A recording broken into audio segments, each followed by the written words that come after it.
Ngayon naman po, dadako tayo sa pagbibigay po. Hindi po makukumpleto ang gawain kung wala po yung pagbibigay natin sa ating Panginoon. Tinatawagan pa na po ang ating kapatid na Victor Juan para sa operatory exhortation.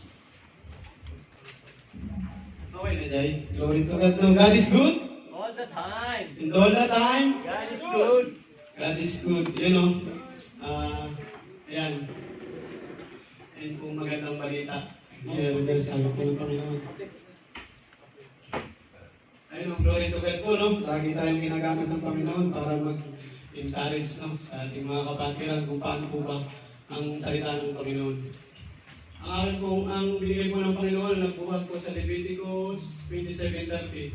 Lahat may kasampung bahagi, maging bini, ubungan ng pananim, ay nakalaan kay Yahweh. Bago po natin simulan, no? Asamahan niyo po kasi sa mga isimpan langit. Lord, thank you, Panginoon, sa panibagong araw na ito, Panginoon, at ako'y gagamitin mo naman, Panginoon. Dalangin ko, Panginoon, na ako'y pakalinisin mo, Panginoon, at maging karapat-dapat sa iyong harapan. Ako'y pakalinisin mo at bago maghayag ng iyong salita, Panginoon, ay karapat-dapat ako, Panginoon. Lord, bigyan mo ako ng wisdom, Panginoon, kalakasan, upang mahayag ko, Panginoon, ang iyong salita through your Spirit. In this name of Jesus. Amen.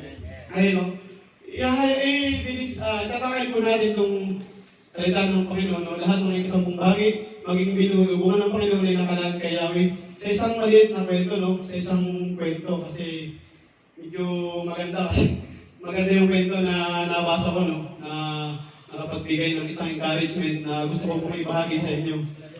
Tatakay po natin isang kwento, no? Meron daw isang matanda, no? Merong isang matanda. Mayaman. Ano siya eh, pumasok siya ng ospital. Pasok na ng ospital. Medyo hirap siya makahinga. Kaya nagpadala sa ospital. Dala sa ospital. Nasa ospital na siya. In-oxygen. Nilagyan siya ng oxygen. Kasi hirap siya makahinga eh. After 24 hours, bumalik yung doktor sa kanya. Sabi ng doktor, okay ka na po ba? Okay na po, Dok. Sabi niya, magkano po yung bill ko? Sabi nung matanda. Sabi ng doktor, ito po yung bill mo. Sabi niya, doon sa mayaman, 100,000. 24 hours, 100,000. Tapos naiyak yung matanda, Sabi ng matanda, iyak siya, nagmamulsan, sabi niya. Sabi ng doktor, ba't ka nag-iyak? Ba't ka naiyak? Naiyak ako dahil malaki yung bill mo. Nag-reply yung matanda, hindi ako naiyak sa laki ng bill ko. Naiyak ako dahil sa edad ko na 70, sa isang araw, binagbil ako ng 24 hours para sa oxygen. Naiyak ako dahil hindi ko pinagawa sa buong buhay ko. Sabi na, sa loob ng 70 years ko, hindi ako nakapagpasalamat kay Lord. Dahil yung oxygen ay binibigay sa akin araw-araw libre. Wala akong naibibigay ng balik kay Lord. Sabi niya, ang oxygen sa hospital, in 24 hours, 100,000. Isipin niyo, ilang taon na ako? 38. Kayo, ilang taon na kayo? Kung kitinin niyo, 100,000, 100,000 sa edad ninyo. Everyday. I-multiply nyo ng 24 hours, i-multiply nyo ng 1 month, i-multiply nyo ng taon. Napakalaki ng utang natin kay Lord kung tutusin, no? Napakalaki ng utang natin kay Lord. Napakalaki. Pero, sabi nga sa John 3:16, for God so loved the world that He gave His only begotten Son, that whosoever believe in Him shall not perish, but have an everlasting life. Tinapos na po lahat ng utang. Tinapos na po lahat ni Lord Jesus Christ yung utang natin. Tinapos na lahat. Utang mo sa financial, utang natin sa kasalanan. Ano pang utang mo? Lahat ng health, wealth. Lahat po nung binigay niya sa atin, hangin, libre. Lahat po yan may katapusan. Pero nung ibinigay sa atin si Jesus Christ, yung pong eternal life, yung po yung walang katapusan na ipinamayo niya sa atin. Simple lang po para ma-earn natin yung eternal life. Para po ma-earn natin yung eternal life is faith.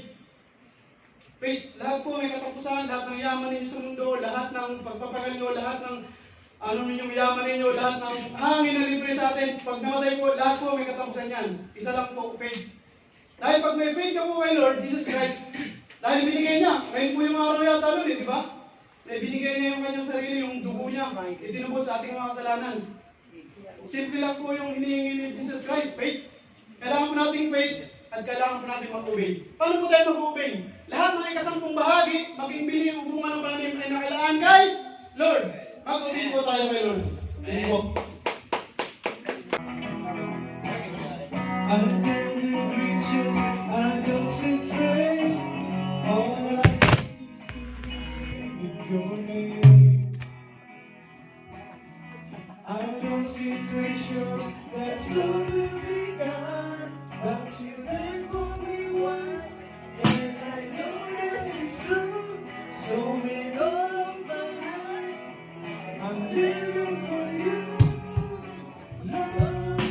Here's my offering, for the justice of it's my life. Think about the day, say the cause of grace, oh Lord. It's my offering. Sige, Lord. It's my offering, more than just a song. It's my life, and think about the day, say the cause of grace, oh Lord. It's my offering. Yes, Lord, here's our offering. Ayun po tayo lahat at ating pong pasalamatan ng ating kaloob. Lord, so again, salamat po Panginoon sa walang hanggang biyaya, Panginoon. Salamat po Panginoon sa kalakasan, sa talino, Panginoon. Lord, ang lahat po nito, Lord, ay sa iyo lamang po, Panginoon. Natas namin sa iyo, Panginoon, at kami patuloy na magpapasalamat, Panginoon, dahil patuloy mo kaming ginagamit, ibigyan, Panginoon, ng talino, kalakasan para masustain ang aming pangangailangan pinansyal, Panginoon. Lord, salamat po sa mga umpay na namin nagpagkatrabuhan, Panginoon, na nagiging daluyan ng aming pagpapala, Panginoon. Patuloy mo silang i-bless, Panginoon, at bigyan ng wisdom, talino, Panginoon, na nagbubuhat sa iyong biyaya, Panginoon. Lord, sa mga kapatiran na nandito, Panginoon, na nagbigay, naghandog ng Panginoon, ng kanilang biyaya, ng kanilang tithes, ng kanilang offering, Panginoon. Sa kanila po, Panginoon, ang patuloy na pagpapala, Panginoon, sa buhay nila. Bigyan niyo po, Panginoon, sila ng wisdom, Panginoon. Bigyan niyo ng protection, Panginoon, guidance, blessing, Panginoon, nagbubuhat sa iyo, Panginoon. Lord, salamat po, Panginoon, sa mga kapatiran ng Panginoon na patuloy kang ginugunita, Panginoon, sa iyong pagkapako sa krus, Panginoon. Ito ay isang pag-alala, Panginoon, na patuloy, Panginoon, na aming isisik ang iyong pangalan, Panginoon, na magbibigay, Panginoon, sa amin ng patuloy na faith, Panginoon, patuloy na pagtitiwala na ikaw ay amin, Lord. Ikaw ay amin, Lord, at Diyos ng buhay, Panginoon. Lord, salamat po once again, and thank you for your Holy Spirit. And this is all I pray in the mighty name of Jesus. Amen. Amen.